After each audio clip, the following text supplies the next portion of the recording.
Hey guys, welcome back to the Prehistoric Live podcast. I'm your host, Eric Crawford, and today we are at Dinosaur Ridge with a special guest. Would you like to introduce yourself? Yeah, my name is Erin LaCount. I'm the Education Programs Director here at Dinosaur Ridge.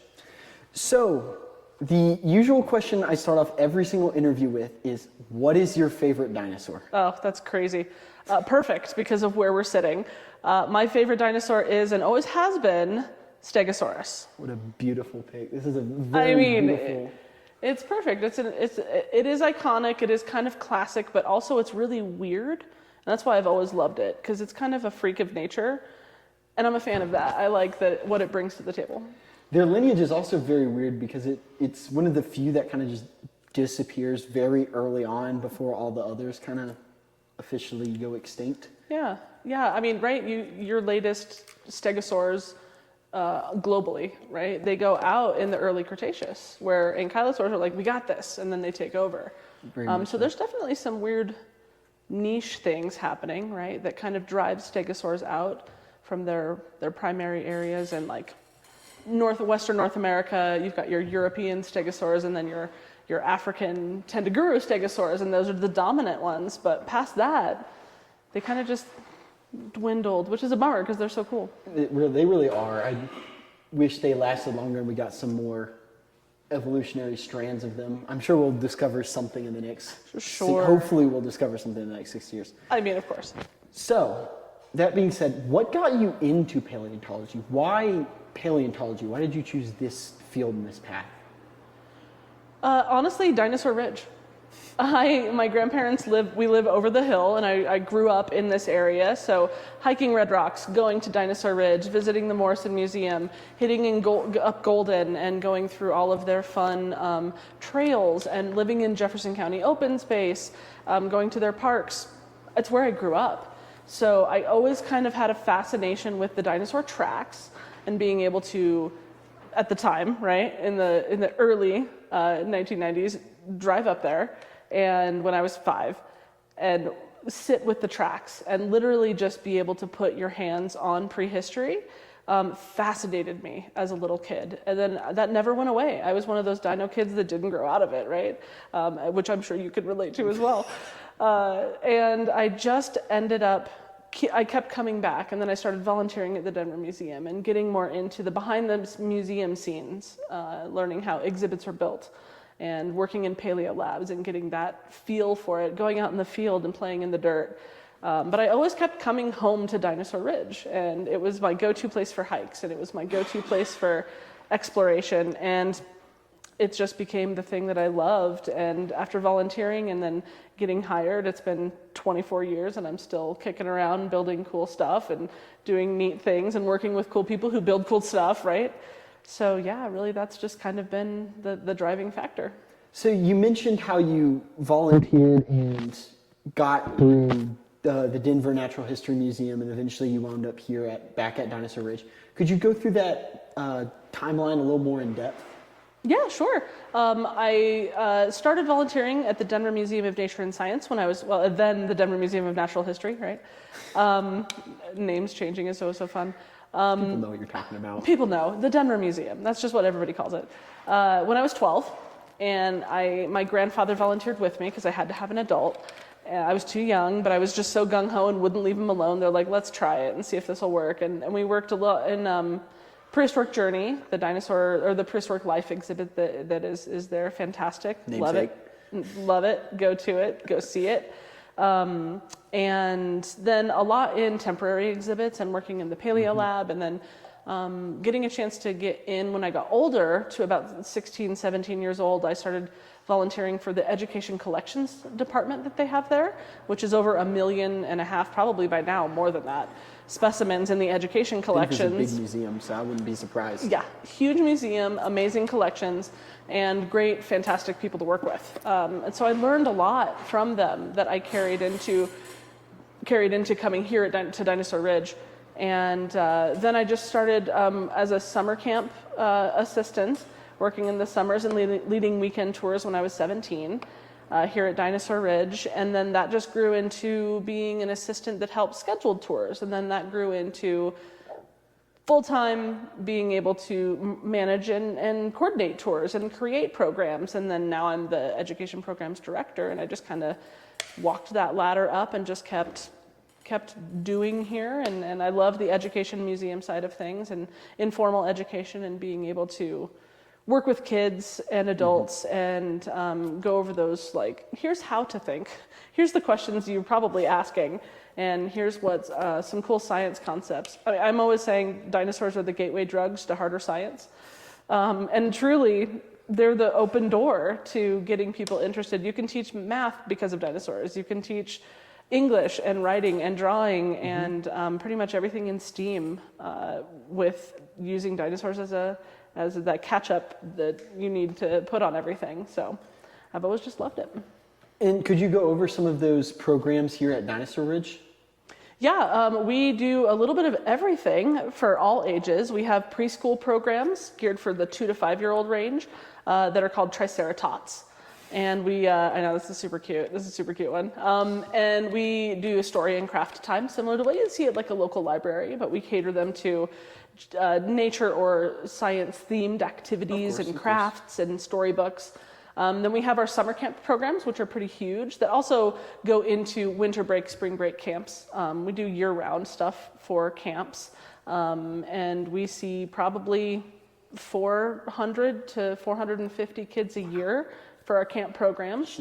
Yeah, it's a lot. It's big. It's a big program.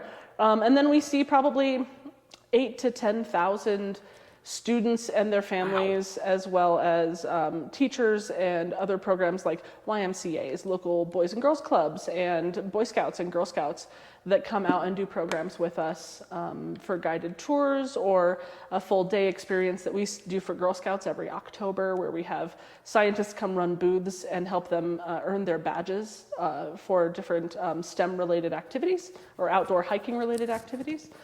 So we do that. We also just 7 days a week run guided programs of our fossil sites, and our 2 indoor exhibit experiences as well have docents that manage every single day. So we do a little bit of everything from 0 to 99. If you're anywhere in that age range, Dinosaur Ridge is the place for you. You can come and hang out. You heard it here, folks. First, folks, if you're 100, don't come. Yeah, no, sorry. If you're 100 or if you're under 0, you can't come. But 0 to 99, we're good. So I'm gonna get flack from I'm just kidding. If you're over 100, please come. That sounds cool. It's enjoyable for all, even you, David Attenborough. Oh, especially. He did come out. One of our founders and longtime, obviously, supporter of paleoscience, Dr. Martin Lockley, which is the name of this amazing center, is the Martin G. Lockley Discovery Center. He passed away a couple years ago, but he is one of our founders, and he was a student under David Attenborough. So that's actually awesome. Filming a program, gosh, I don't remember what year it was. It could have been like 2012, 13, something like that. He came out and they were filming at the track site, and I just kind of got to hang out with Martin and David Attenborough and just kind of hang out and just sit like, this is really cool. Like, do you need me for anything? Like, do you want to hold your water? What do you need from me? I'll do anything.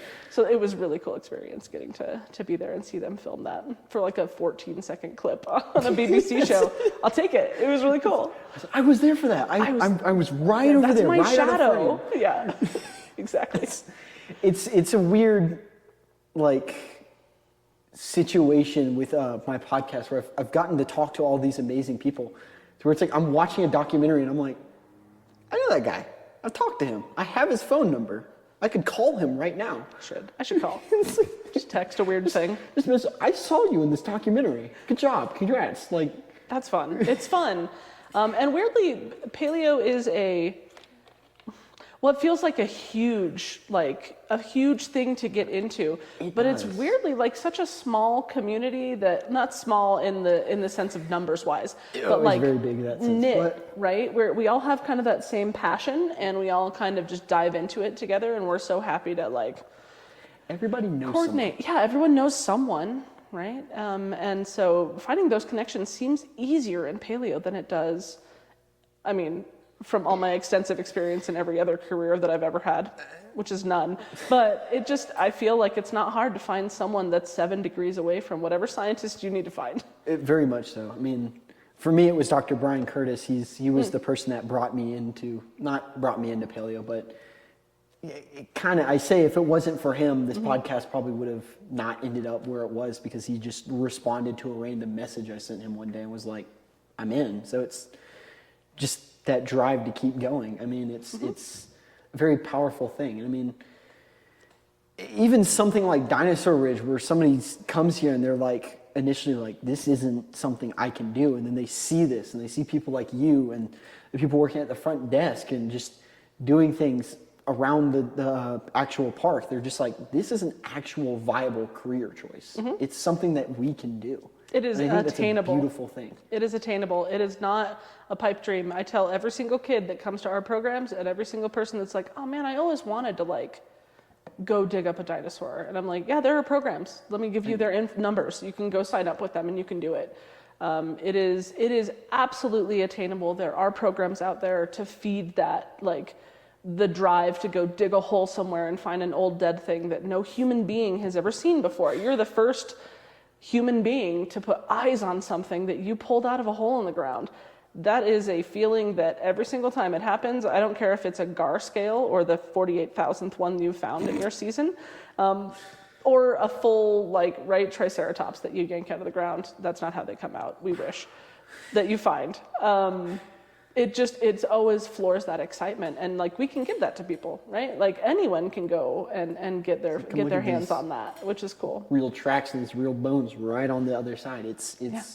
Yeah, we're 400 yards away from the bone where the bones came out that were named the first Stegosaurus, right? It's a very walkable. I mean, sometimes physicality is a genuine issue that people do have, but Dinosaur Ridge is very walkable. It's a paved road. It's super stroller friendly. 2.2 miles. Yeah, round. 2.2 round. If you just want to go just to see the main track site or just to see the main bone site, that's accessible from either side, the west side or east side.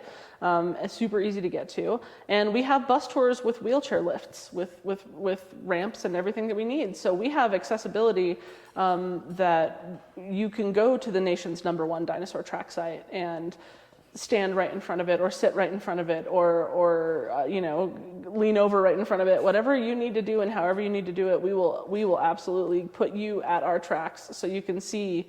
There's nothing quite like standing in front of it. It's a wall. It's kind of like that moment at Dinosaur National Monument when you walk into the quarry wall. See it for the first time, which is like, oh, the scale. Standing in front of the track site is kind of the same thing. I get that vibe still, even 24 years later. That feeling of like, pictures don't do things justice. Often no. Pictures are nice to remember things, and it's only, in my opinion, good if you've actually been there. Yeah, and it's an ingrained memory that you will then have. Even with this, it's like, okay, cool, you're watching this on like a 14 by 12 screen, whatever the largest monitor is, I don't know, it doesn't matter. And it's like, oh, you see it in this, but like, you don't get the full scale. Like, this is my hand to it. Yeah. This is my hand to it. It can't comprehend necessarily through an image just because it's like, I'm not really there. But like that first feeling whenever you see genuinely how big something like a Stegosaurus even is, or something even these thought to be like smaller dinosaurs, where they tower over you and you're just like,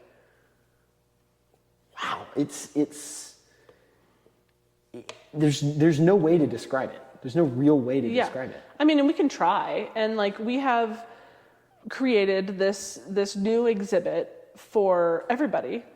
And that includes people that are sight impaired, right? The whole idea is I need to see things with my hands. So come on in. Everything in here is touchable. Everything in here is 3D printed by an amazing artist, TRX Dinosaurs. And we created this to not be behind glass. We created this to not be a thing that, yes, you can't climb them, but you can, in what museum really can you? But you can walk up and hug every dinosaur that's in here, and non-dinosaur that's in here. You can boop the snoot of our Triceratops or our Stegosaurus or the Ceratosaurus that's over in the corner, or a 6-foot-long millipede. You can boop its snoot. And that was the idea behind some of our newer exhibits and revamping some of our old ones. And how we do our tours on Dinosaur Ridge is getting people to feel and touch and see and have it be more of an experience than just reading a sign or just reading from a book or seeing the photos. Very much so. If that's one thing I would love to see more museums do, is make it more dynamic. It is, don't get me wrong, you walk in there, you see a full Tyrannosaurus skeleton just standing, you're like, this is amazing. But what is it? It's like the Nation's T-Rex in the Smithsonian where it's actually fighting the Triceratops. Which is such a cool display. You see that, it's like a different level because you see these things as like in motion. You see them like living, acting. And I think that's something that's like very beautiful about Dinosaur Ridge that I don't want to say a lot of other fossil sites are lacking, but for lack of better words, they are lacking. It's cool to pull out the skull of like a Camarasaurus. Absolutely amazing. Absolutely. Phenomenal. Cool. But like being able to see the trackway of how it was pursued by a predator, which isn't necessarily something here specifically, but it might be. I don't know. Buried somewhere, I wasn't here, I'm sure. to be fair. We weren't here. But like the crocodilian like scratches, you see them like possibly crawling out of the water, or it may be them lunging at something, or digging a nest or something. You see that like you can almost actually envision what it was actually doing that thing, and I think that's such a beautiful thing about Dinosaur Ridge. Yeah, putting it in context is one thing that I'm not going to toot our own horn, but I am loudly say that we do fantastically well. And yes, it's because our prop is a mountain, right? It is where the rocks were laid down. It's where the fossils were originally made. It's the best prop. Yeah, it's the best prop is nature.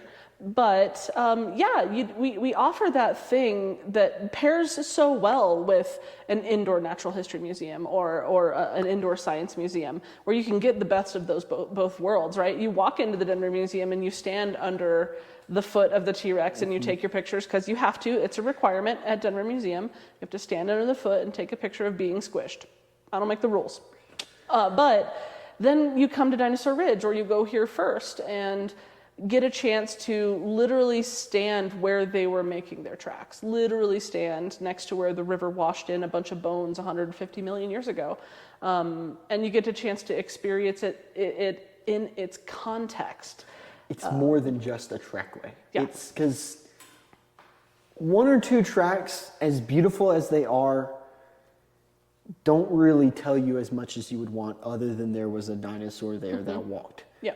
Unlike Dinosaur Ridge, where you see them nesting, you see them stamping around, you see them trampling things, you see them doing the scratches, the theropods with their scratches during their mating dance. You can see that physically.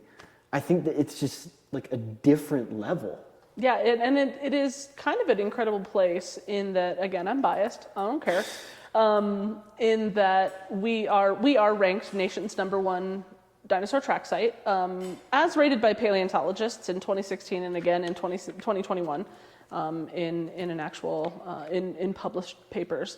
And we're on the list with some incredible sites, right? St. George, Utah, an incredible fossil track site, a fossil site, I should say, not just tracks. They have body fossils as well, but yeah, of course. But you know, we're on with picket wire, you know, the amazing tracks in southern Colorado. We're on with a dozen other places that are also incredible, and find that paper and look at the list and hit every single one of them because they're always worth it. Going out and seeing where they were laid down and how they were laid down, and lets you just look at the geology around it. If you're more into the rock side of things, go and see the context, and just being able to do that. Dinosaur Ridge kind of cheats in that it's an uplifted ridge, so we get all of the layers stacked. We get the amazing geology. It's a lot easy. It's that way, stratigraphically, right? So you're just kind of like, oh, cool. I can actually just walk along it. I can just walk along this road, and I mean, like, they built the road as a shortcut to Red Rocks. Dope. That's great. Awesome. they did a lot of the hard work for us by uncovering some amazing geology and amazing fossil sites in the 1930 road construction that they had there. But we just lucked out because you have a full, 1.1 mile of just rock, of beautiful sedimentary rock that is from 92 to 150 million years old. So it's this just perfect slice out of the middle of the Mesozoic that gives you all the context in the world for how Colorado's face changed over time, how rocks, layers, and everything stack up, and how you can have environmental impacts from things like waves. And some of the favorite things up there are ripple marks. Those aren't fossils. They're beautiful. Ripple marks, they're literal textbook ripple marks. You look at most geology textbooks, the photo I have on there is from Dinosaur Ridge, because they're literally like some of the best ripple marks that you can see. Have I seen them all? No. Again, I'm biased, but when I was in college and I opened my geology textbook, I was like, ha! I've been there. I put that sign that's there. I put that up there. We kind of get to have the most fun in exploring the fossils and the geology and the climate and the ancient environments and all of the fun things that go in it, because Dinosaur Ridge makes it easy to study, which is why people are still, since the 1876 when they were wandering around finding old dead things for, and prior to that, our indigenous peoples, they have stories, they have culture, they have mythos, all surrounding ancient animals. And where did they find them, if not places like these where they were naturally their territories, right? So the history of this place doesn't start in 1876 when the first letters were written and when the first bones were being described in 1877. But since then, our latest Lecking hour, I'm taking credit, apologize, Dr. Bunton, I'm taking credit for your amazing hard work that I had no help in, but I read it and it's awesome. Dr. Bunton's work on Dinosaur Ridge for the Lecking traces. I mean, it's June 2025 published, right? That's not that long ago. Research is still happening, and it is an ongoing site that still has areas that need research. We're the type section of the Morrison Formation, and we don't know what unit we are. We don't know what part of the Morrison we're in. We know we're near the top. But Morrison. Yeah, is it Brushy Basin? What are you? And then we look at it and go, no, it's none of those. We should figure it out. Someone should figure this out. And we point at it into an empty room. Own thing. It's the Dinosaur Ridge Morrison Formation. Yeah, it kind of is, because it's like, where's the type section? Well, Morrison, right? That makes sense when you think about it. But then you stare at it and you're like, 100 million years of gap. Yeah, and then you're like, neat. Have we done lots of exploration here? It's like, no, not really. There's still plenty of research to do here, and we welcome it. We do it. We enjoy it. Dinosaur Ridge is not done showing how cool it is to everyone who wants to come and stare at it. So, for those of you who haven't watched or aren't going to watch for whatever reason the episode I'm going to make about Dinosaur Ridge, you probably should, because I'm actually showing the place. Could you go over some of the aspects of the actual ridge itself? Yeah, like I said, the rock layers there, stratigraphically, imagine your stack of pancakes tilted sideways because of mountain uplift, right? So what's nice in this, oldest stuff is on the bottom, youngest stuff is on the top, your basic geology lesson, and then it got tilted by the uplift. So when you're on the east side of Dinosaur Ridge, you're in the younger rocks, you're in what's that top pancake. And you go from the seaway layers of the Benton Shale to the beachy layers of the Dakota Sandstone, the South Platte Formation for those that are really into it. But the Dakota Sandstone is the best known. And then coming around the bend, you get into a sliver, a little bit of the Lytle, which is the equivalent of the yellow cat member over in Utah, which is where all the fossils are. I don't know, they just stole them from us. We don't have good fossils from those layers, but we have the layers, and they represent that difference between the Jurassic and the Cretaceous, that change. And then, of course, we have the type section of the Morrison Formation. As you come around to the west side, beautiful view of red rocks, won't lie. Some of the best pictures of red rocks can be taken from Dinosaur Ridge. And then you get to go through our Morrison Formation. So our dinosaur bone bed is one of our main sites, and it is in 1876, that essentially the ends of those layers and those rocks that had fallen down from the layers that are now exposed is what Arthur Lakes was exploring when he was here, uncovering the bones of the first Stegosaurus and some of the bones of some of the first Apatosaurus material, Atlantosaurus stuff, some Allosaurus stuff, Camarasaurus stuff, and Diplosaurus, which is a small crocodilian. Your Morsins, Your generic, Morrison heavies. your Morrison heavy critters, right? No Morrison site is going to sport anything other than these little dudes, or big dudes, I should say. Our Apatosaurus was like 90 feet. They're chonky. Little to someone. Well, yeah, the Titanosaurs are like. So you can come, and the bones are still in situ. The material that they removed was mostly talus boulders or talus blocks that had fallen down, ex situ material, and mostly that's because our Morrison sandstone here from our Quarry 5 Morrison sandstone is like concrete. They were like, we'll just leave those, it's fine. So now we have an amazing series of dozens of dinosaur bones that are still in the material there that you can see from one of the first places west of the Mississippi explored for dinosaurs, scientifically explored. I have no doubt that there were plenty of locals and of course our indigenous peoples that were exploring the fossils at these sites. But the first time they were scientifically explored was in the late 1870s. And so you can go to that quarry, you can stand there, you can put your butt on a bench and listen to someone gab and stare at the bones of some of Colorado's first scientifically explored dinosaurs, which is very cool. Historically, if you're a history buff, it's still a really cool place, even if dinosaurs aren't your jam. We've got a lot of cool... Historian about natural history. Yeah, we've got a whole bunch of cool natural history and history that you can do here. And then as you go from west over to the east, you transition from the classic Morrison, and I'm pointing that no one on your podcast can see, the classic floodplainy Morrison environment, semi-arid, monsoonal, that we're also used to seeing with your monkey puzzle trees and your ferns and your cycads. And then you go into the more delta, you have giant rivers that are opening up and then the seaway that rolls into Colorado. And so we have some ash bed layers that are up there, which are very cool for those that get super nerdy with numerical dating.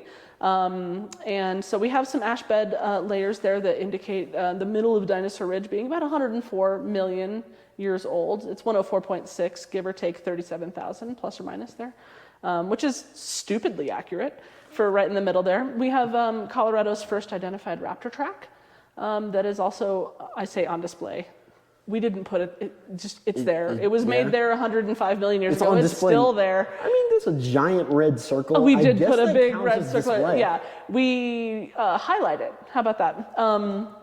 And so, yeah, you can come and check that out. There's a nice replica that you can get handsy with on our sign. And as you go around to the younger layers, you get into the ripple marks and the beach sands and the microbial mats that would get torn up by wave action and then have these patchwork quilt style ripple marks that are both symmetrical and asymmetrical. So you have current ripples of where the water was deeper, and then you have the wave ripples where it was shallow and back and forth. And so all of those cool sedimentary structures and the the microbial mat structures that can be studied and currently are still being studied. Part of the Nora Nofke, Dr. Nora Nofke has done research on our microbial mats and used some of our microbial mat research that she has done to look for microbial mats on Mars. It's cool what we can learn from stuff right in my backyard. And then, of course, we have our dinosaur track site, of which there are over 300 identified individual tracks from primarily ornithopods. You've got your duckbills, some kind of phantom hadrosaur wandering around up there. We don't have bones of that critter here.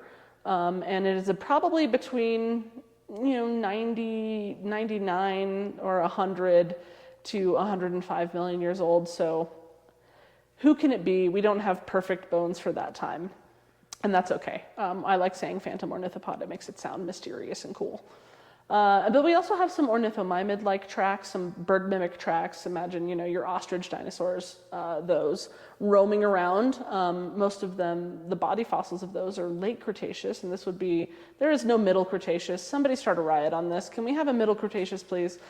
the middle of the Cretaceous, around 100 million years ago. We don't have any good ornithomimid critters. Same with ankylosaurs. Yeah, They just vanished. Where are we? Down in near Canyon City. I was trying to remember the name of the city. Down near Canyon City, they have Skyline Drive, which is an amazing Dakota sandstone site that has some awesome ankylosaur tracks and some probably ankylosaur v nodosaur tracks, right? Who was it at the time? What do we got going on around 100 million years ago? But they're over there. We haven't found any here yet, which is so strange. Out of thousands of dinosaur tracks, we haven't been able to get any sauropods, Cretaceous sauropod or ankylosaur tracks. But we've got tons of ornithopod. We've got a couple theropods, possible acrocanthosaur-like tracks. It's the wrong age, but again, acrocanthosaur-like tracks, ornithomimid tracks. We are known for a ton of our crocodilian tracks. In the same layers, just about 10 minutes away from Dinosaur Ridge, we have some of the first Mesozoic identified scientifically Mesozoic bird tracks from a critter called Ichthyornis, fish bird. But they're tracks. Look, I get it. Ignotornis is the name of the track. Ichthyornis is a likely suspect, though it's 85 million years old, so we don't know. But studying tracks is a whole crazy different type of paleo that you get a chance to explore at Dinosaur Ridge. So how does that differ from body? How does dealing with trace fossils in those tracks differ from body fossils? Body fossils are not easy, right? Not easy in that, of course, we're in the Morrison, so of course we just have to have gigantic beasties like Apatosaurus, 90 feet long and 30 some odd tons. But tracks are different in that teaching tracks is different than teaching bones, right? Bones, when we have people looking at them, it's very much, this is the shape, this is the orientation, this is the critter it came from, if you could determine it. The problem with our bone site is that it's still in situ, so all the bones don't line up nicely the way they were supposed to. So sometimes you can only see 20% of the bone. It's at the angle that you can't get an identifying characteristic on.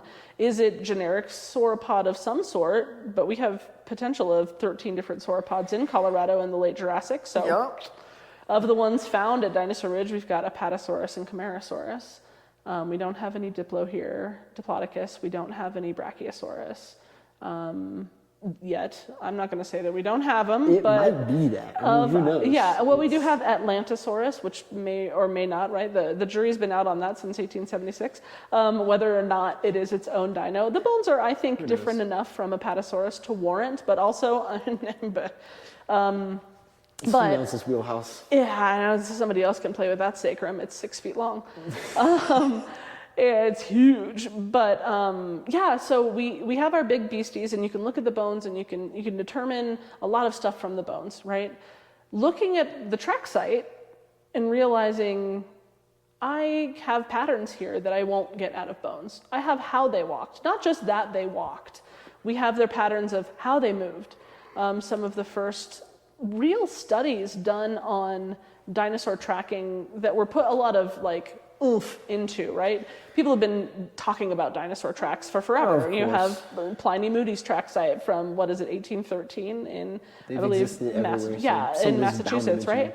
They're like the tracks of Noah's Raven. And it's so there's lore around footprints and looking at the first iguanodon, right, discovered, and looking at its feet of iguanodons, and they're like, oh yeah, they have bird-like feet, so that's how you get ornithopod. And then you look at their fat, round tracks, and I go, not a lot of bird going on here. Quite bird-like. Not quite bird-like, but then there are some smaller-bodied ornithopods that are very bird-like in their tracks and their bones. So it's fun to look at track science and ichnology, right, in the studying of their movement and the studying of the orientation of their limbs based on their movement. Everybody has that picture of Stegosaurus and Triceratops that are elbows out, squat down to the chest, down to the ground because they're lizardy, right? And when we find their tracks, we don't see that. We see that their feet were under their bodies, and their elbows stuck out a little bit because they kind of had to, because their bodies are wide. But tracks give us that knowledge of body orientation and how we should be orienting the feet. And you can't have the legs be at this angle if you want to match their footsteps. And there wasn't a ton of connection on connecting bones to tracks for a long time, which is why you have people still look at the Sinclair long neck, right? The tail draggy, living in a swamp long neck. Yep. And they're like, that's a brontosaurus. And you go, yeah. Just get that tail off the ground and make it horizontal and put it out in a floodplain and let it wander around in a semi-arid desert. And they're like, that makes no sense. And so but their footprints indicate that, right? And their footprints tell us a lot about how they lived, which is very cool because we find baby footprints with adult footprints, and so that tells us, oh, that's parenting. I don't need to find the dude in the nest in the boot, right? I don't need to have a parent that's died on top of the nest protecting it to only know that's how they have parenting. I find the parallel tracks I find parallel tracks with juveniles with adults, and that tells us that, oh, they have parenting. Like, they took care of babies or else the baby wouldn't be able to join the herd, right? So it is a kind of a put your hat on slightly crooked, right? You could still wear the same paleo hat, but you have to look at them a little differently than just a pile of bones. You can tell we do a lot of ichnology here. A pile of bones. Just looking at skeletal remains and skeletal stuff, and then the geology surrounding the tracks. What was the surface like? It's kind of the Goldilocks concept, right? Where you have the ground has to be just right for them to leave perfectly identifiable tracks, whereas sometimes if it's too muddy, they mud collapse and they look bizarre, or if it's too soft, they just kind of look like pits and you can't really see the features. Sauropod tracks on the bulges. The bulges. Yeah, the it's bulges. Just like, yep. Yeah, you're following layers and you go, that's weird. What are you? And it's something's not right there. It's in a pattern, I see. But yeah, like being able to study not only top down, right? Look at the actual surface they were walking on, or a lot of the main track side especially is mostly under tracks, right? Or what we call ghost tracks, or not the natural track mold that they were making, because they were walking in mud on top of the sand. The mud is now gone, so we're left with the under track. I like calling them under tracks. But the bulges are both and neither, right? Like it's you're looking at it from the side, which is a weird way to do dinosaur tracking anyway. You're at the side.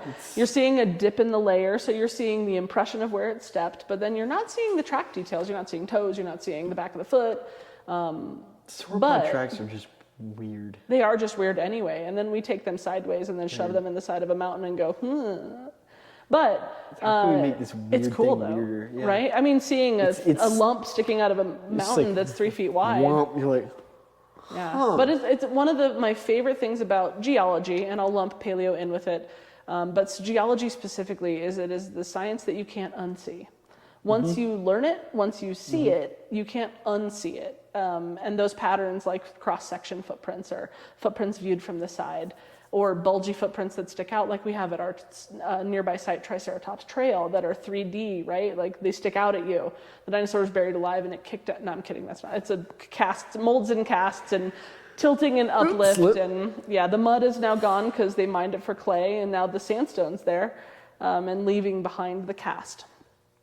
So tracks are so, I feel like you can go so in depth with tracks. It's that you can't with bones. It's just the a different bones kind. Show you what these beautiful creatures look like, but the tracks show you the beautiful actions of these beautiful creatures. It's showing you that they're just animals. I mean, it like animalizes them, which is a weird thing to say and think about, but like, you think about most media and it's like, T-Rex, this big scary monster, Jurassic Park, chases you in your Jeep, whatever. But then it's just like, cool, these theropod tracks, it's just a big bird. Yeah, like, it's just hanging out.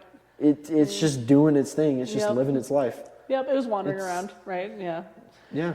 And that's cool. Like, I like that, being able to show people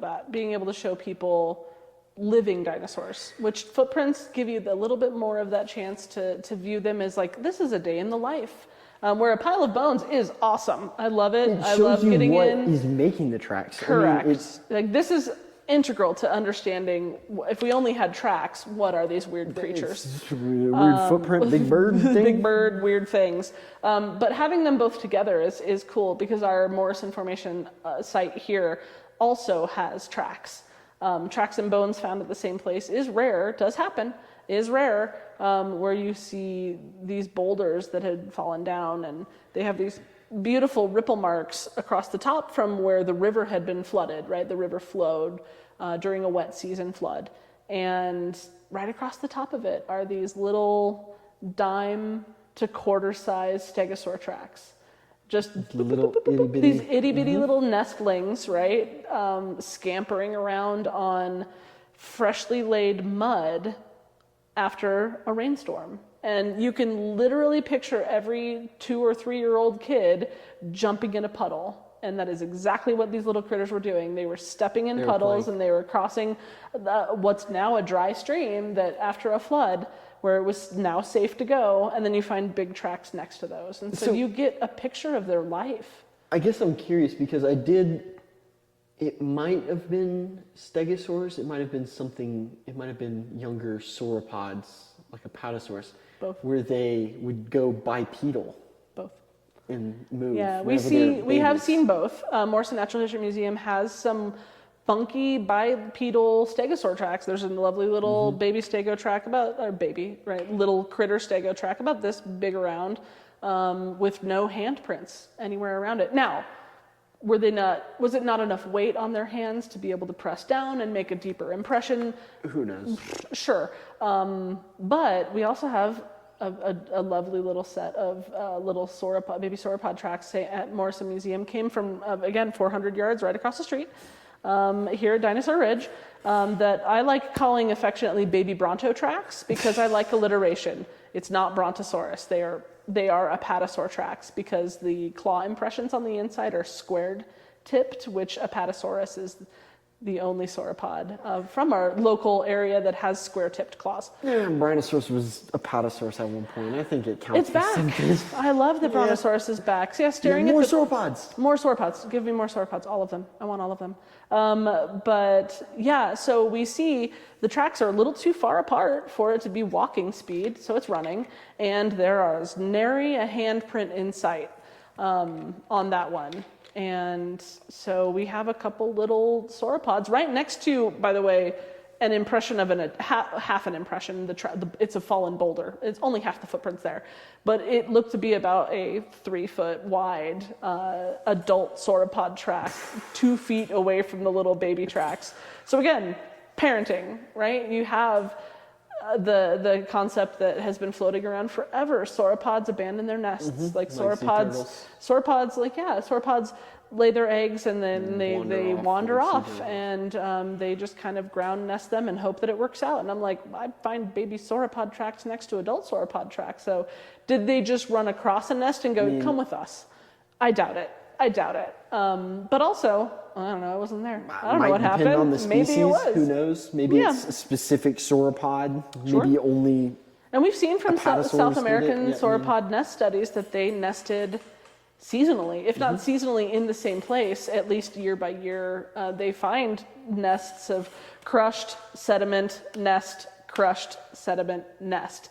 So it seems to be that they return to nesting areas. So was this a nesting area? We haven't found eggs, we haven't found anything like that, but we do find fairly small sauropod tracks and fairly small stegosaur tracks that indicate that they were nesting locally. They were nesting in this area, and there were adult tracks with them. So that tells us that it's a whole group family situation probably going on. I mean, especially with adult stegosaurs, because I know that's a big debate if they could rear or not. I mean, I think it'd be very easy. Look at them. It's a very weird build for them. Their legs are twice as long as their arms. It doesn't make sense for me that they wouldn't be able to at least lift up a little bit to maybe do a scare tactic, right? I doubt adult stegosaurs were walking around bipedally. No. But the chonky little dubers, sure. Yeah, you would be able to, I mean, we find occasional, we have one. That's a terrible data set. That's not indicative of any good data set, but it is a data point We do have one potentially bipedal stegosaur juvenile kind of hanging out doing its thing right next to a track of an adult. So yeah, I think there's a lot of fun ways to think about dinosaurs that are new, right? And very much so. In the 60s and 70s, when they started posing dinosaurs to look less like big dumb lizards, slow-moving swamp-dwelling lizards, to looking more dynamic with your raptors that are coming out, your John Ostrom dromaeosaurids, and your Dr. Bacher Rex that is the Rocket Rex, right? Still at Denver Museum. I hope they never change it because it's so dynamic and cool. But it was needed at its time. Is it accurate? No. It shows that beautiful history of like paleo art through construction. And I think that in and of itself is deserving of it to be left that way. Yeah. And, but thinking of dinosaurs dynamically, thinking of them not as static background. Oh, we know everything about dinosaurs. Lizards. Yeah, big, dumb, slow lizards. And being able to see them in a new light. I mean, that's what we've tried to do here in our exhibit, try and showcase locals, right? First off, this is our backyard, but also showcase a little bit of different kinds of movement, a little bit of different coloration patterns.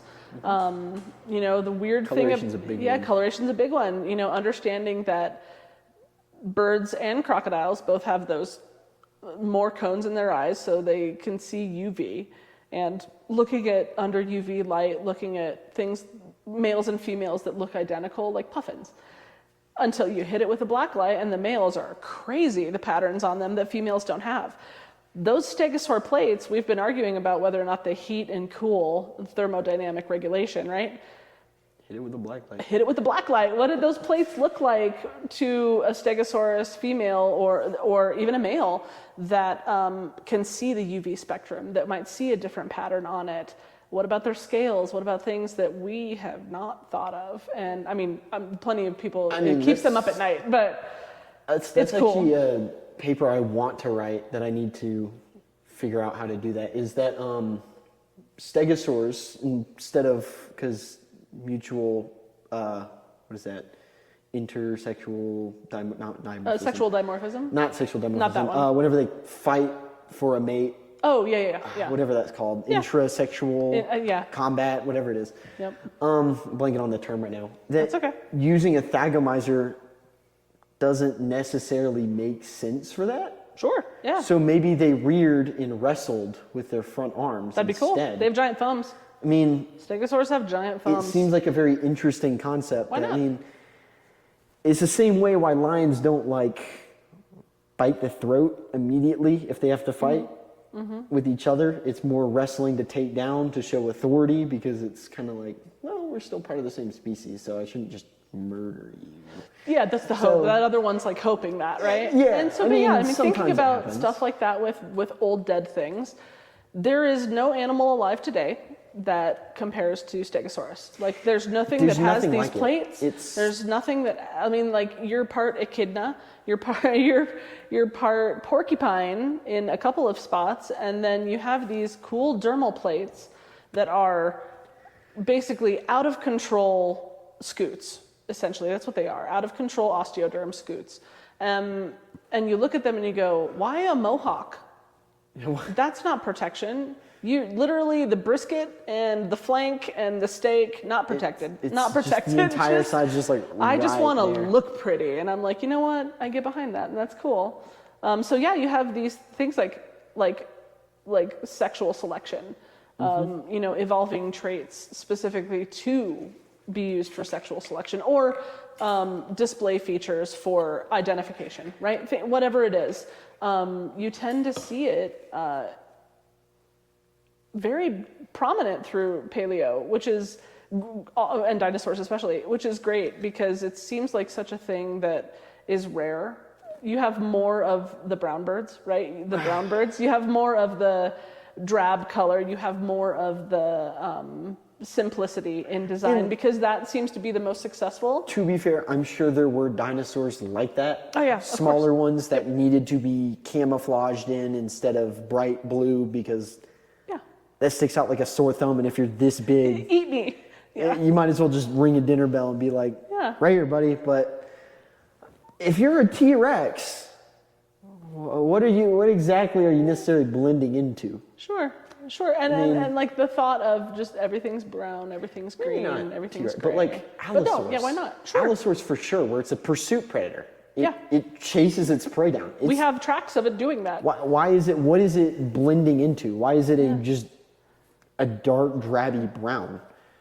Yeah, and so I like the weird takes that a lot of, like, do I agree with some papers that are like, here's a weird concept? I'm like, no, but I love that people are thinking of it. Like, I love reading it, and I find it interesting because it still, like, changes thought, and it changes the way we think about these creatures. It's still, like... It's important. I could be like, well, I mean, logically, that makes absolutely no sense. Why would it do that? But, like, at the same time, it's also like, well, you publish that, here's the evidence against it, that's a theory ruled out, or possibly here's the evidence against it, oh, you have actual more evidence, here's another theory ruled in. Yep. All it is data points. Creates debate. Yeah, and it creates discussions, and it might be that, 80% of that I'm totally down with, and all of your evidence makes sense. That last 20% seems strange, but you know what? Who knows? Let's keep researching it. And the idea of like continuous research and continuously looking at these things that we've been staring at for a couple hundred years and or longer, right? We have dinosaur bones that have been in our cultures and human cultures for a very long time. Looking at you, dragons. It's not like we haven't been studying them and trying to figure out what they are. And we're not going to stop anytime soon. We're still going to keep trucking and looking at these weird, amazing beasts and everything that comes along with that. Paleontology is such a weird science because anybody in it who acts like they know everything, you're like, you're actually wrong. That's a red flag. That's a red flag. Not right. Yeah. Oh. No, if you don't at least say, I don't know, once a day, I don't know, I feel like you're never doing science right. Like, you gotta admit some, like these are weird beasts. It's the science for the answer 99% of the time is, I don't know. I don't know. Let's find out. I guess it's this. Yeah, I like following up with, I'm not sure. Let's find out. Because that's the goal. That's the goal, is to learn what we can learn. And places like Dinosaur Ridge make it easy to learn those things, or try and at least get another data point to study some more of all of those fun concepts of weird old dead things. So while we wrap up this sit-down portion, do you have any final messages or words of wisdom you want to spread out? I mean... Sure, yeah, words of wisdom. If you've always thought, I really wish I did more with dinosaurs or geology or mammoths or insert passion here, do that. Really, like, don't let anything hold you back from your passion of wanting to learn about things. Always try and jump into that. Just do it. Just do it. And be bad at it. Like, don't be good at it at first, because you won't be, and that's okay. If it's paleo art you want to break into, get it, have at it. There are amazing paleo artists that you can reach out to, because we and they are all nerds, and we love to share and talk and commiserate, of course. But it's okay to be bad at things until you get good at things, right? Or at least better. And that's A-okay. And that is going to just be in any field you go into. If you started out good, you're lying. Someone patted your head and told you did a great job. And you probably did, honestly. Like, look, paleo is not an easy thing to get into. No. It is, I lucked out. The route I went was less strict academic paleo and a lot more informal museum education paleo. So not that has been an easier route. Both have their trials and tribulations, but no matter what you want to do, you can do it. Do you want to work in museums and teach about old dead things? There are a million opportunities for that. Do you want to go in the field and do active research? Yep. Like, find the people. They're not hard to find, and they will absolutely always talk with you about how to do it, because they will also need the help and whatnot. Volunteer. Do internships. Places that give you experience and don't just take experience from you. Look for those opportunities, because they are integral to keeping your museums alive, We need volunteers. Dinosaur Ridge would not be here without our volunteers. We still wouldn't be here without our volunteers. And don't be afraid to learn something new, and never be afraid to say, I don't know. That's the first step. All right, so that will conclude the sit-down portion of this.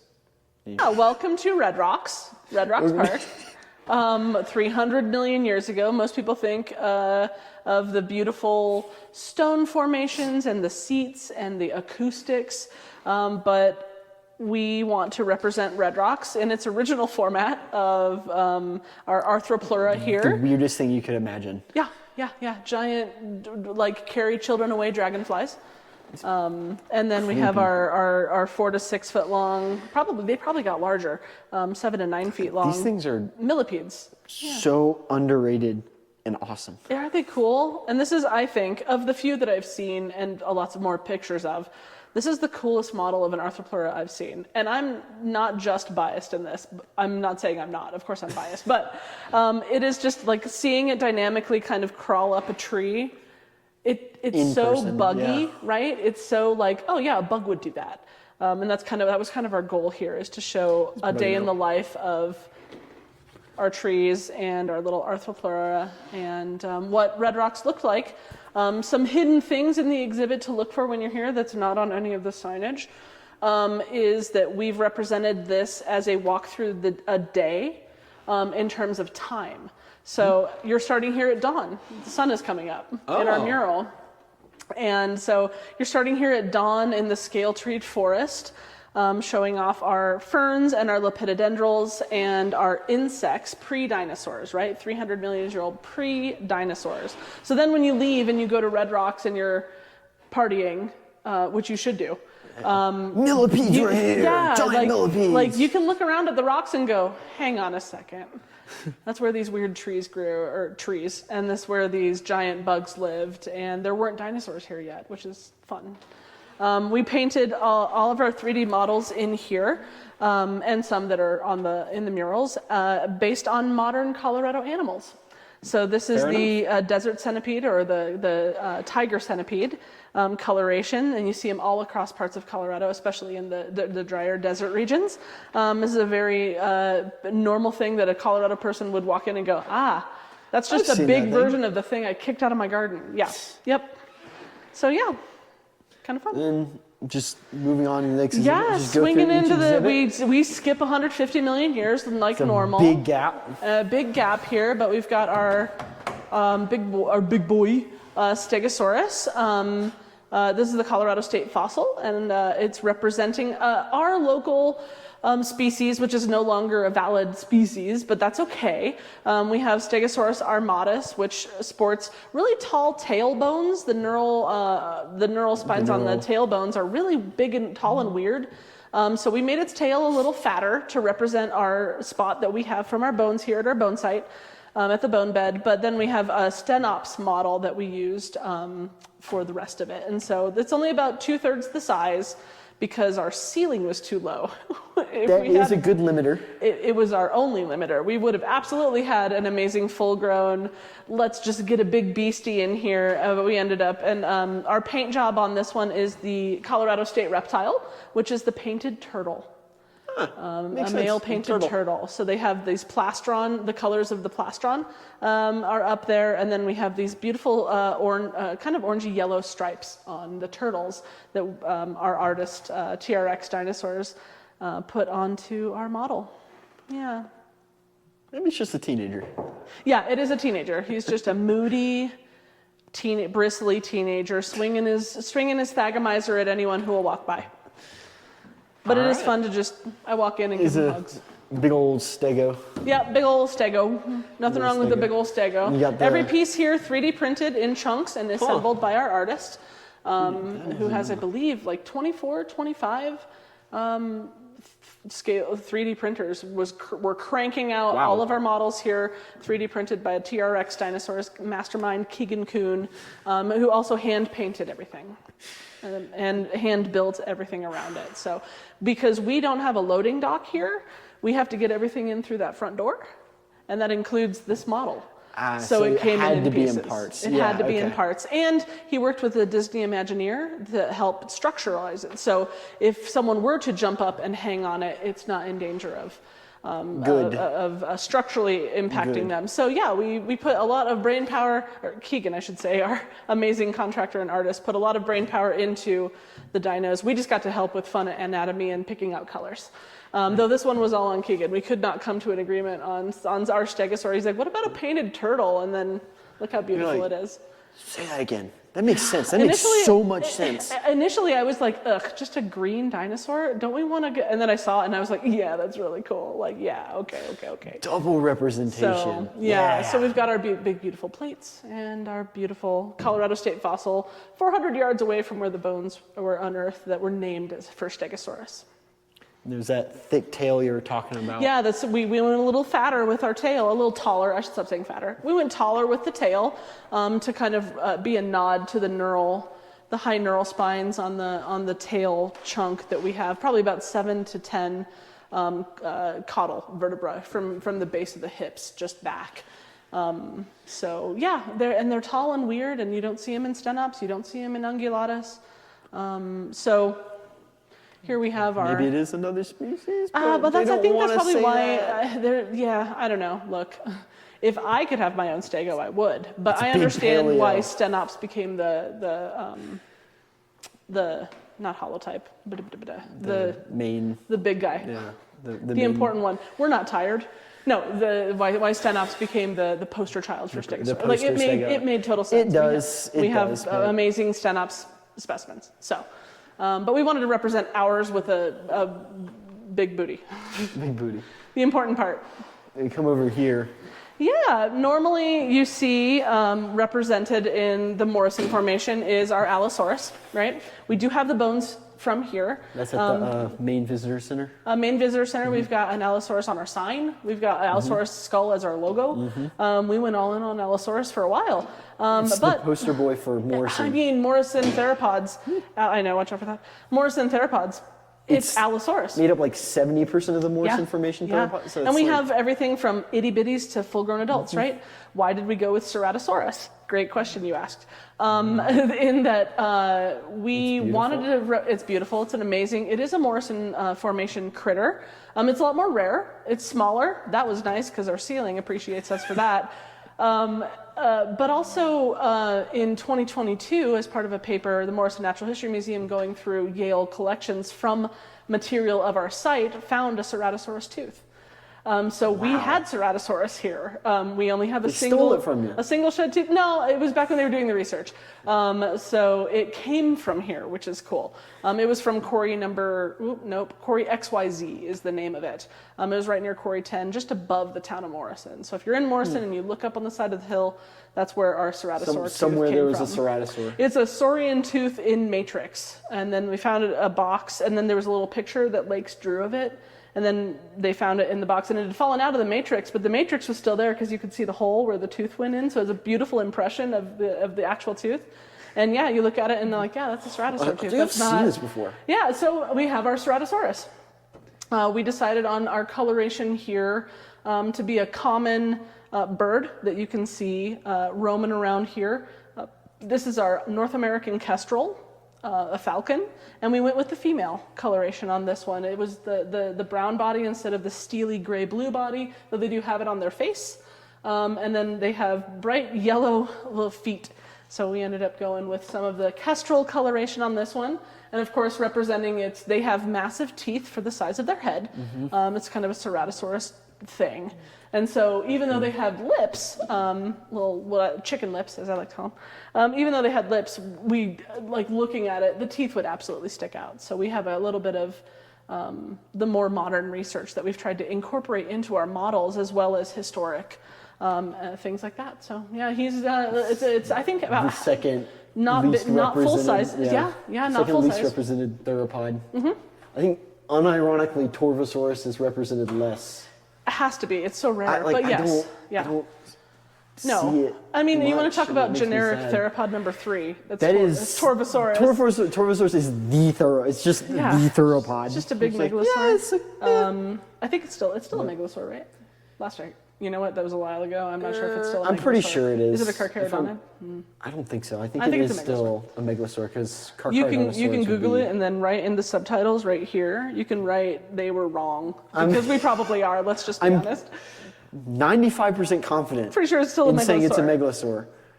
That sounds good. That sounds good. I'm confident. We'll in take that. But yeah, we have our little fourth finger, right? Or almost not vestigial, but so our little weird fourth with that. digi. A little bit more of a primitive theropod comparatively to our Allosaurus. But Morrison Museum has a ton of awesome Allosaurus, and I'm like, you know what? This'll, we're partner Ceratosaurus will museums show it. anyway. The Cerato will be good. Show some different beauty. some And I love the different love. pose that we ended up with flowing over the door. It turned out really beautiful. He did a great job with this one. And the custom paint job with the little blue dots. It looks great when you get up close to it. You just see more when you get up there. So, and it's running away from our lovely The big Thagomizer, Thagomizer. swinging at it, kind of looking back over his corner like, just don't. And he's like, okay, all right, got it. It's like, come on, man. I'm just trying to take Yeah, a nap. I was like one bite. And then our representation here, oh, by the way, it's morning. You can see that hazy morning light is the idea here for our Jurassic. We're in mid-morning. And then we have a muddy riverbank and then a river deposit based off of Roadkill Stego 2. Original Roadkill Stego was in 1885 out of Canyon City. Roadkill Stego 2 was, I believe, 1992 in Canyon City. We love not coming up with new names. I know, spitting out beautifully articulated stegosaur specimens. So we worked with the Denver Museum. Dr. Leeson down there was like, yeah, that sounds like a great plan. We reached out and said, we want to do Roadkill Stego, but we don't want it to be an exact replica. We wanted to be able to just set on its own. Plus we want it to be, it's going to be 3D printed and we want all of the bones to be touchable. So can we just have it be based on that? And they were like, of course. And they worked with us and they were such good partners on giving us some info. So Keegan basically sculpted this entire skeleton and posed it. And because we wanted Roadkill Stego 2 is a beautiful specimen, but like an arm is underneath and it's weird, like It's very weirdly posed. Yeah, but it's beautiful, but it's a little bit more upside down. Than we wanted. So we wanted to be able to show the Gular armor, right? We wanted to be able to show all those cool things that we saw in Roadkill Stego, but we wanted it to be a little bit more full body and to be able a little bit more, this is clearly an arm, this is clearly a leg. You can see the plates are all leg, the mostly plates. in. Yeah. We scattered a few bones because You of can course tell it's the full Stego is there. So that was our goal with this one, and to be able to just feel like you're at a dig site or feel like you're at a Dino National Monument and then walk up and pet it. We do have metal reinforcements in these to give them make them a little stronger, but it's all still 3D printed. It came in 4 large sections through the door that he built and put together, which is so cool. You can see the connection part Yeah, here. It's and connected. yep. And And so this one seems to be connected through one. Yep. And so this is our beautiful representation of our Canyon City Stegosaurus. And Beautiful Stegostenops. Thagomizer too. Yeah, the Thagomizer's awesome. When they were doing the Morrison Formation wall there, they had to put foam on the tips, so as they were doing things, they kept stabbing themselves on them. And I'm like, yeah, now you know how an Allosaurus felt. Maybe you shouldn't make it so sharp then. Yeah, and so this was our make it in not life. sharp. Rather than, we didn't want to have like we want you to be still immersed, right? This is the environment, this is the time, you're with a Stegosaurus, so it's alive, and then this is a riverbed and it dies, and then it gets buried by rock, which is this behind you here. This rock here is buried. Yeah, rock, and then the Morrison Formation shows up here. Which amazing sculpting artist that came in and It's very meticulous with the layers too. So. Yeah, but I mean, you stare at it and you're like, yep, that's a Morrison. Yeah, Is it to scale? Is it to scale? Yes. No, I should say no to that. It's but the no, scale if it's scaled down. And then you come over to the left corner, and we have a nice. This is again not a replica of the site. This is he sculpted this. recreation. He sculpted this based on the imagery from Dr. Bunton's paper, just to be able to, print it as fast as we could, but also have it be the size that we needed it to be for this small corner. Of course. So being able to work with artists is another amazing way to be able to get dinosaurs in front of people. So here we have our Lecking area. This is 100 million years old. The bigger concept of the environment is your late afternoon thunderstorms coming in. But in our sheltered forest here, our grove of trees, you have your displaying males. Their coloration is based off of a great blue heron, hence the blue, and then a lesser sage grouse, which is a prairie chicken.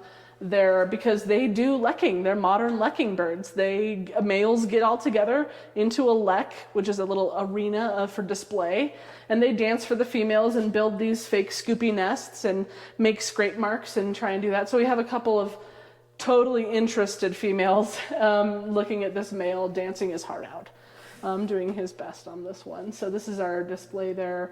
Representing a relatively brand new site. I mean, brand new as in it's been there 100 million years, but recently interpreted. Open to the public. Yeah, but actually to have some amazing 3D scans and studying of those by Dr. Button and his team, and our photogrammetry team that works with Dinosaur Ridge as well, and be able to start finding all of these leks. They have some odd, I think just over 30 of them now up there. 25 in this latest paper, a few from 2016 when Dr. Lockley published the first lecking stuff from Western Colorado, and the couple that he had seen here. And then there's more coming out. A paper's being worked on right now for another 5 or 6 of them. So just from our site. So yeah, some odd 30 to 40. It's probably, I think, the second or third largest in the world, which is very cool. Wow. And then you come out, you follow Crocodile Creek. We have our little hadrosaurs making our tracks that are wandering around. Had to have them. We worked so long on our crocodile, and then we realized that it was behind the raptor in the artwork. But so we moved the raptor a little bit so you could kind of see the crocodile resting with its mouth open, taking a rest. But this would have been a creek that is on Dinosaur Ridge. It's a site called Crocodile Creek, and then our that area there we wanted to feature.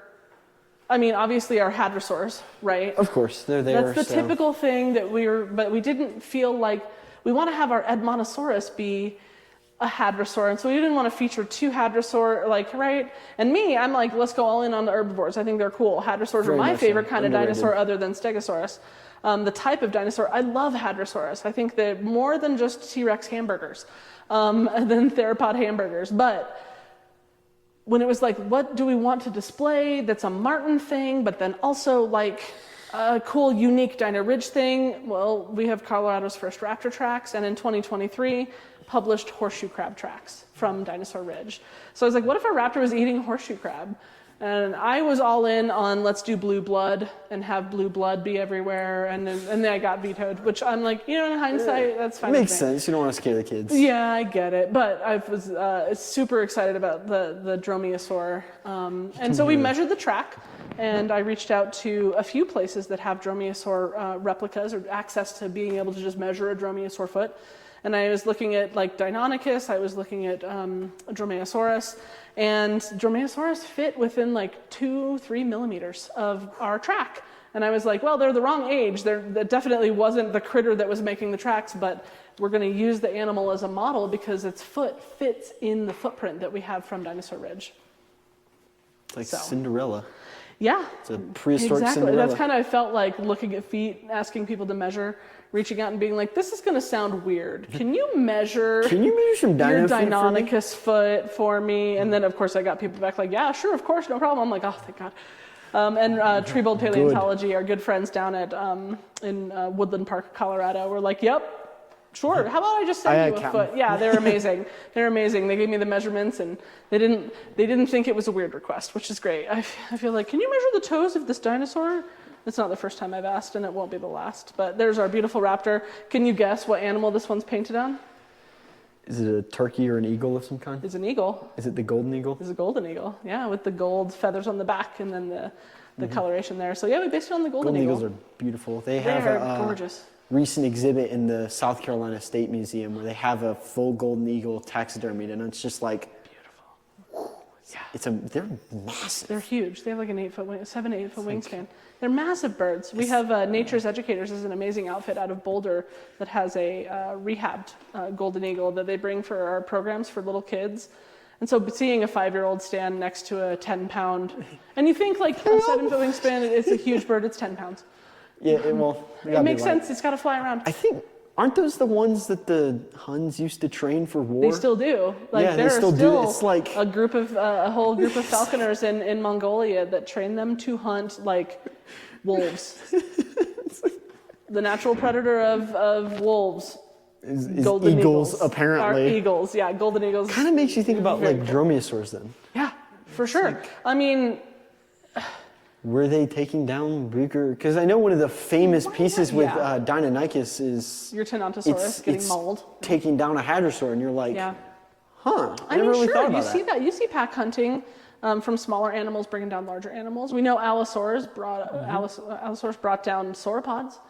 You know, imagine a 25 to 30 foot Allosaurus taking down a 90 foot Apatosaurus, and you go, and now imagine 8 full size Allosaurus. Like, So yeah, There. I have no doubt that you have good hunting capabilities for these critters, but they're also going to go for slow moving Of course, crustacean. of Like course. it makes sense to show Easy both prey is sides, easy right? prey. Easy prey is easy prey. But yeah, the more common predator that we have at Dinosaur Ridge is not a dinosaur. We have more crocodile tracks on Dinosaur Ridge than we have theropod tracks.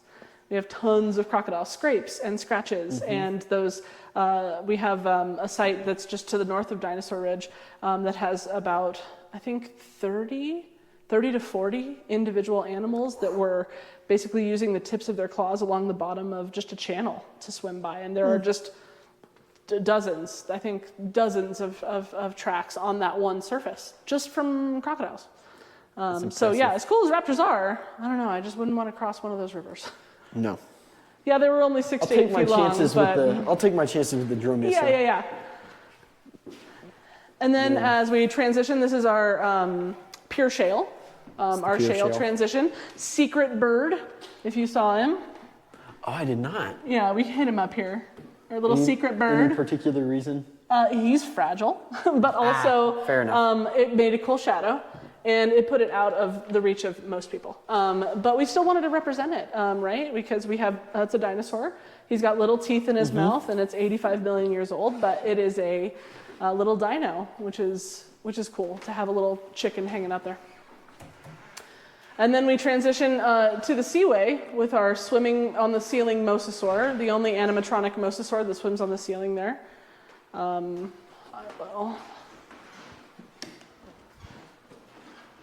Shows that movement, that how they're. Yeah, they're butt swimmers, right? You've got mosasaurs that tuck their legs back like a marine iguana would, or Isn't like that the debate between Komodo. Marine snakes and marine iguanas? Which one they're closer related to? I mean, yeah, something along those- lizards to snakes. They're more closely related to lizards and snakes than they are to dinosaurs, of course. But yeah, they have that. So we went like with some very recent research that they gave it more motion to the back end because that's where all the propulsion is coming from. In these. So that's how our artist TRX Dinos, who is a puppeteer first and foremost, and then got into the making of models, but. He was like, wouldn't it be cool if there was a mosasaur like swimming on your ceiling? And we're like, how do we make that happen? How much? And here we are. It's a single motor that works to move its body. And it's a very cool thing to see an 11-foot Tylosaurus just swimming around in the ocean, middle of the room. It's a very interesting way of, because it would have probably been between, most people will argue if it's more related to snakes or iguanas. Honestly, it's probably right in between there. Yeah, a little bit of both. I see them, a lot of mosasaur paleo folks lean toward monitor lizards. And it makes sense. They have limbs, so you're kind of like, the one with limbs. The one with limbs. No, but it's a fun debate, right? Because again, we're looking at old ancient animals and trying to make those lines of what is the relation while only having a fraction of the data set. All we can do is have fun and speculate and find the best pieces of evidence we can. And so we made it swim, which is fun. This is the only place you can come see it. Debate this, geek. Come and stare at it and go, well, I wonder how their tails, it's fun. It's fun to wonder. And then you leave the ocean and you You come over to Golden, Colorado, about 10 minutes. About 10 minutes up the road from Dinosaur Ridge. We also manage Triceratops Trail. It is also our site. So you go there and you see the signage and you're like, these look like the signs at Dinosaur Ridge. They should. Yeah. I designed those as well. And so Triceratops Trail, we opened in 2004. Just a couple years after I started. It was one of my first projects. And we have some amazing, the cool thing about Triceratops Trail and how it differs from Dinosaur Ridge is that it is a single piece of time. You are just looking at a sliver of 68 million years ago in Colorado, where Dinosaur Ridge has that uplift. It's a little bit every. It's a little different at Triceratops Trail, but the uplift is still important because the layers are vertical there. But it's just from one slice of time, as opposed to spanning from the late Jurassic through the late Cretaceous. So we're 68 or so million years ago in what's the Laramie Formation.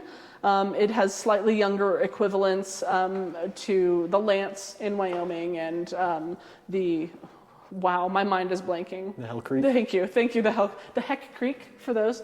But no, the Hell Creek. Of all the ones to forget, it's like one of the most famous. Outside of Morrison Formation, it's the most famous. Like the Dinosaur Formation too. I know. I'm going to lose points for that. I'm going to get dragged on the internet for that, and I'm okay with it. Put Dinosaur Ridge's name with it, so we'll take the marketing. But here we have our beautiful Triceratops. Again, only 2/3 the size because of our ceiling.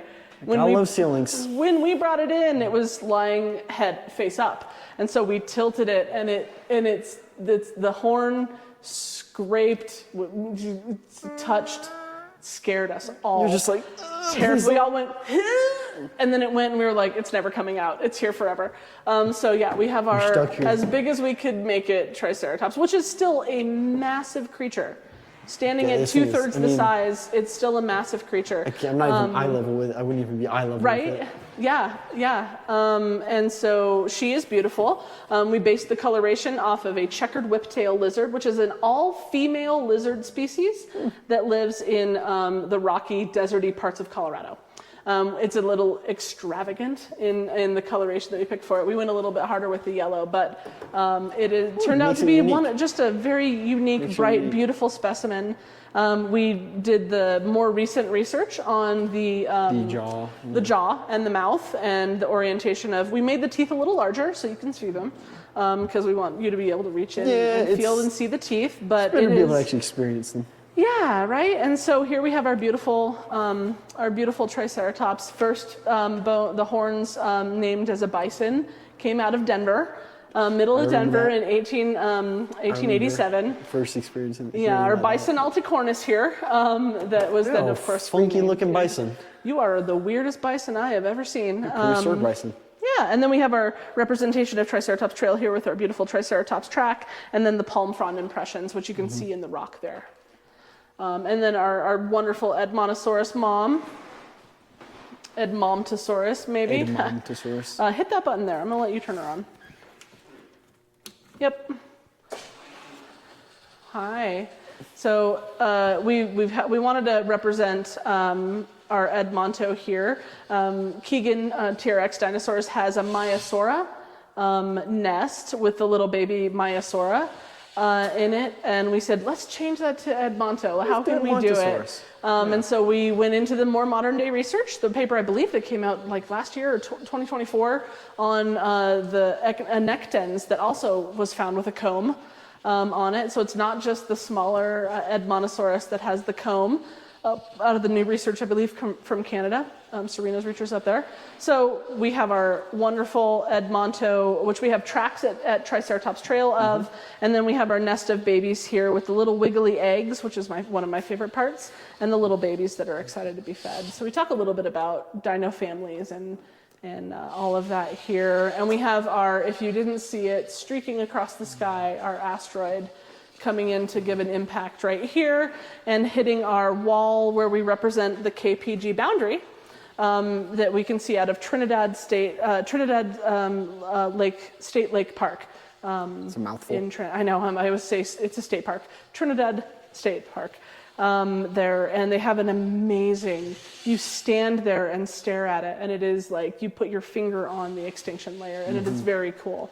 Another Colorado site. So what we're doing here in Deep Time Detour is to give you just this little, like, here, have a chunk of snippet of thing, and then go to these places in Colorado to support some other people. Yeah, there are some, you can go from 400 yards away into the Jurassic to 7 miles away to see our Triceratops, or down 3 hours away from here to go see the extinction event, which is cool. But here we are at nighttime, dusk, the sun literally setting on the Cretaceous as we leave the Cretaceous and climb into the Paleogene,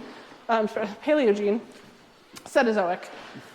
These fossils mammals. These fossils here represent dinos, and then above that we have a site called Corral Bluffs, which Denver Museum has done a ton of research on finding those wonderful little mammal skulls just above the extinction layer, so this is our homage to that. Our director of paleontology, Amy Atwater, has done her research as a paleontologist primarily on primates. And so her little Omamyid is leaping from the earlier part of the Eocene into the later part of the Eocene, as represented by Florissant Fossil Beds National Monument, which is about an hour and a half away, down kind of southwestish from here. And it is an amazing site that pictures don't do justice. Go there to see it, because they have redwood tree stumps. This is an accurate size to one of the stumps, that when you take a picture of it, it just looks like a tree stump. It doesn't, you can't tell if it's this big, but standing there is like, oh no, these were redwood trees, because we don't have them here now. But standing there and staring at these fossil tree stumps for 300-foot tall trees is nuts, and it is an amazing, beautiful site with incredible fossils.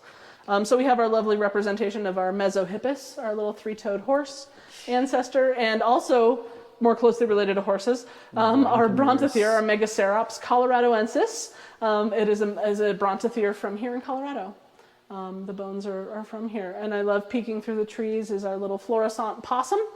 Everything in the mural here on this side is represented by fossils from Florissant.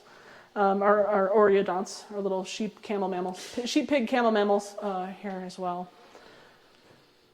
So yeah, it's beautiful. Now behind you, we also have a slight nod to our Ice Age. Kind of can't talk about Colorado Rockies without talking about Ice Age, but we have our Snowmass site, or as everybody around here just calls it, Snowmastodon, because it was an amazing site that uncovered some incredible, thousands of incredible Ice Age fossils from about 45,000 to about 140,000 years old.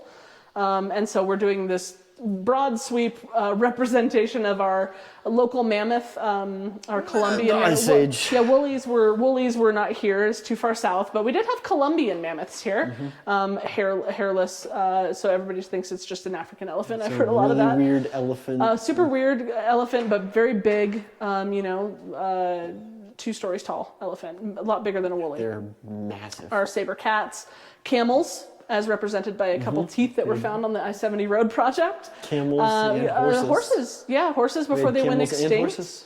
Before they went extinct here and then got brought back by the Spanish. But then we have our, Since the Spanish brought them here and they were already here, but they weren't here, they were gone. Would that be an invasive species? Oof, I think horses are invasive yet they're native. I don't know, it's a weird one.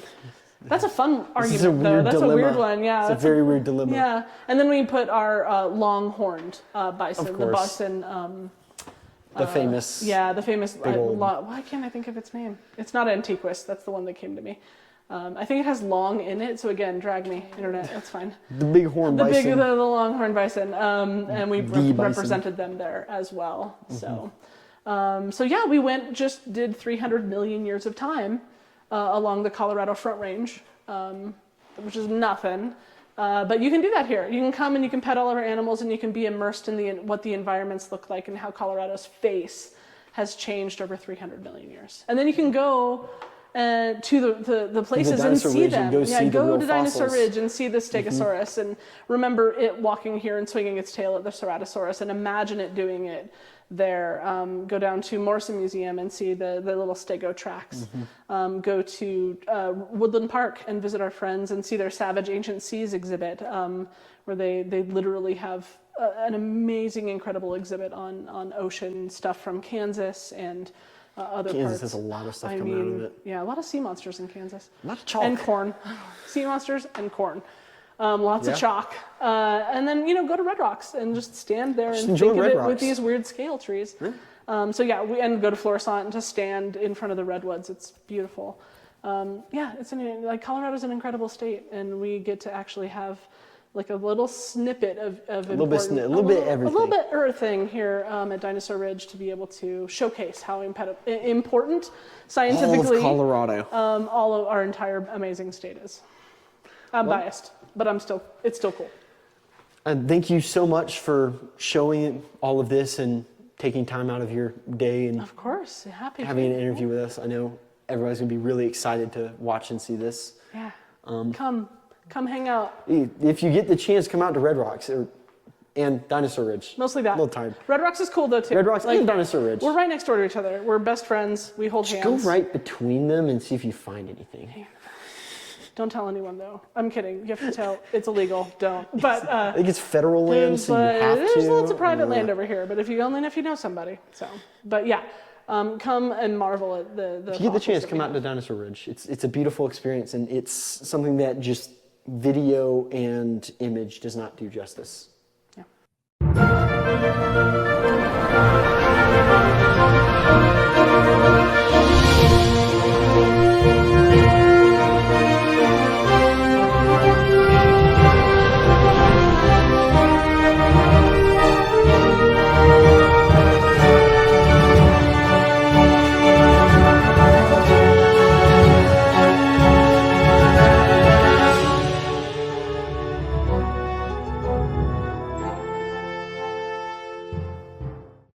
As long as you need to, hey buddies.